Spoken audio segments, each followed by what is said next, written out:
Assalamualaikum warahmatullahi wabarakatuh. Selamat datang kembali di channel Darwadi ARCH. Jangan lupa di like dan di subscribe. Saya doakan teman-teman semua masuk surga. Pada video kali ini saya akan menceritakan tentang 6 bentuk siksa kubur dan gambarannya menurut hadis. Umat Islam wajib mengimani adanya alam kubur. Alam kubur merupakan bagian dari kehidupan akhirat. Di alam kubur, manusia akan diberi ganjaran berupa siksa kubur atau nikmat kubur sesuai dengan amal ibadahnya di dunia. Adanya kehidupan dalam kubur ini juga telah diisyaratkan dalam surat Yasin ayat 52 yang berbunyi, Qalu ya wailana man ba'atsana min markadina hadza ma'adar rahman wa sadaqal mursalun.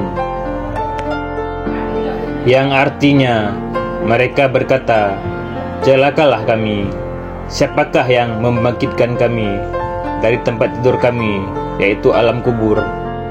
Lalu dikatakan kepada mereka, inilah yang dijanjikan Allah yang Maha Pengasih, dan benarlah para rasulnya. Ibnu Taimiyah berkata, nantinya ruh akan dikembalikan ke jasad pada saat diberikan pertanyaan kubur. Menurut jumhur ulama, jasad yang diberikan pertanyaan kubur nanti tanpa disertai ruh. Sebagian lagi menyatakan bahwa pertanyaan kubur akan diberikan kepada ruh dengan jasadnya.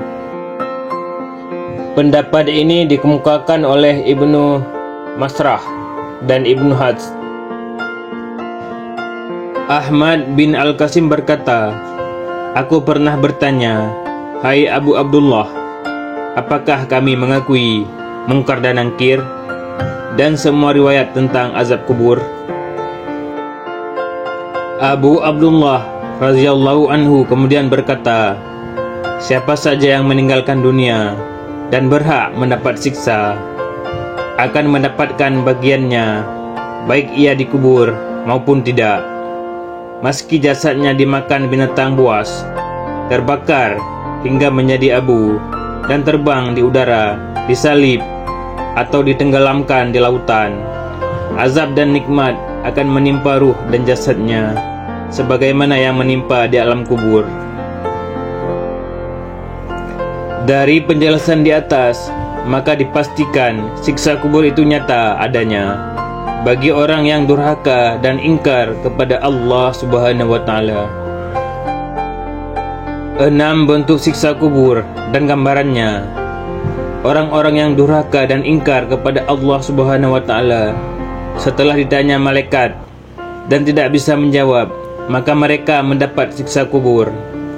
Siksa kubur tidak akan berhenti sampai nanti hari kiamat tiba. Berikut beberapa macam siksa kubur serta gambarannya yang menyeramkan yang dijelaskan dalam hadis.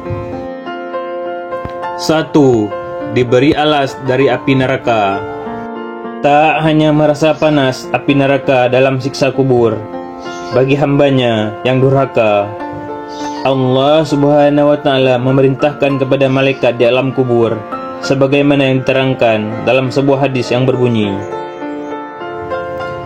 gelarkanlah untuknya alas tidur dari api neraka dan bukakanlah untuknya sebuah pintu ke neraka, maka panas dan uap panasnya mengenainya. Hadis riwayat Ahmad, An-Nasa'i, Ibnu Majah, dan Al-Hakim. 2. Ditunjukkan pemandangan neraka. Seseorang yang mendapatkan siksa kubur dipastikan akan masuk neraka. Bahkan mereka akan diperlihatkan pemandangan neraka sebelum dimasukkan ke dalamnya. Terdapat sebuah riwayat yang menggambarkan siksa kubur tersebut dari Ibnu Umar radhiyallahu anhu. Rasulullah sallallahu alaihi wasallam bersabda, sesungguhnya apabila salah seorang di antara kalian mati maka akan ditempatkan kepadanya calon tempat tinggalnya pada waktu pagi dan sore. Bila dia termasuk calon penghuni surga, maka ditampakkan kepadanya surga. Bila dia termasuk calon penghuni neraka, maka ditampakkan kepadanya neraka. Dikatakan kepadanya, ini calon tempat tinggalmu, hingga Allah Subhanahu wa Ta'ala membangkitkanmu pada hari kiamat. 3. Disempitkan kubur hingga tulang remuk. Bagi mereka yang memiliki banyak dosa dan perbuatan buruk, kubur mereka akan menyempit dan membuat tulang belulangnya akan patah dan remuk. Lalu disempitkan kuburnya sampai tulang-tulang rusuknya berhimpitan. Hadis riwayat Ahmad, An-Nasa'i, Ibnu Majah, dan Al-Hakim. 4. Ditemani wujud mengerikan. Rasulullah sallallahu alaihi wasallam menggambarkan siksa kubur yang akan diterima kafir di alam kubur. Kelak mereka akan ditemani amalan buruk yang menyerupai wujud yang mengerikan. Rasulullah sallallahu alaihi wasallam bersabda, datanglah kepadanya seorang yang jelek wajahnya, jelek pakaiannya, dan busuk baunya. Dia berkata, bergembiralah engkau dengan perkara yang akan menyiksamu. Inilah hari yang dahulu engkau dijanjikan dengannya di dunia. Maka dia, orang yang mendapatkan azab kubur, bertanya, siapakah engkau? Wajahmu adalah wajah yang datang dengan kejelekan. Dia menjawab, aku adalah amalanmu yang jelek. Maka dia, orang yang mendapat azab kubur, berkata, wahai Rabbku, jangan engkau datangkan hari kiamat, karena ia tahu kesudahannya adalah di neraka. Hadis riwayat An-Nasa'i, Ahmad, dan Ibnu Majah, dan Al-Hakim. 5. Dipukul palu besi.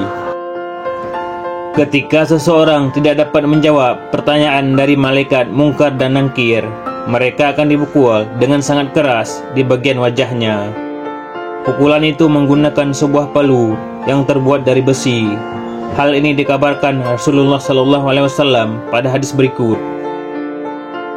Dari Anas radhiyallahu anhu, Nabi SAW bersabda, adapun orang kafir atau orang munafik, maka kedua malaikat tersebut bertanya kepadanya, apa jawabanmu tentang orang ini? Rasulullah SAW, dia mengatakan, aku tidak tahu. Aku mengatakan, apa yang dikatakan orang-orang? Maka kedua malaikat itu mengatakan, engkau tidak tahu, engkau tidak membaca. Kemudian ia dipukul dengan palu dari besi tepat di wajahnya. Dia lalu menjerit dengan jeritan yang sangat keras yang didengar seluruh penduduk bumi, kecuali dua golongan, yaitu jin dan manusia. 6. Tubuh dibelit oleh 77 ular. Rasulullah SAW menggambarkan tentang berbagai macam siksa kubur. Di antaranya, tubuhnya akan dililit dengan 77 ekor ular, sebagaimana dalam sebuah hadis yang berbunyi, demi Tuhan yang jiwaku berada dalam genggaman tangannya, sesungguhnya orang kafir itu di alam kuburnya nanti akan dibelit oleh 77 tinin. Tahukah kalian apakah tinin itu? Tinin adalah 77 ular, di mana tiap-tiap ular mempunyai 7 kepala, yang semuanya akan menjalar di tubuh orang kafir dan menyalakan api untuknya, serta mematuknya hingga datangnya hari kiamat. Hadis riwayat Ibnu Hibban. Doa agar terhindar dari siksa kubur. Rasulullah SAW mengajarkan Muslim untuk membaca doa berikut agar terhindar dari siksa kubur. Allahumma inni a'udzubika minal ajzi wal kasali wal jubni wal harami wal bukhli wa a'udzubika min a'zabil qabri wa min fitnatil mahya wal mamati, yang artinya, ya Allah, Sesungguhnya aku berlindung kepadamu dari terjangkiti sifat lemah atau tidak mampu, malas, penakut, pikun atau renta, dan bakhil atau pelit. Dan aku juga berlindung pula kepadamu dari siksa kubur dan fitnah kehidupan maupun kematian. Wallahu a'lam bissawab.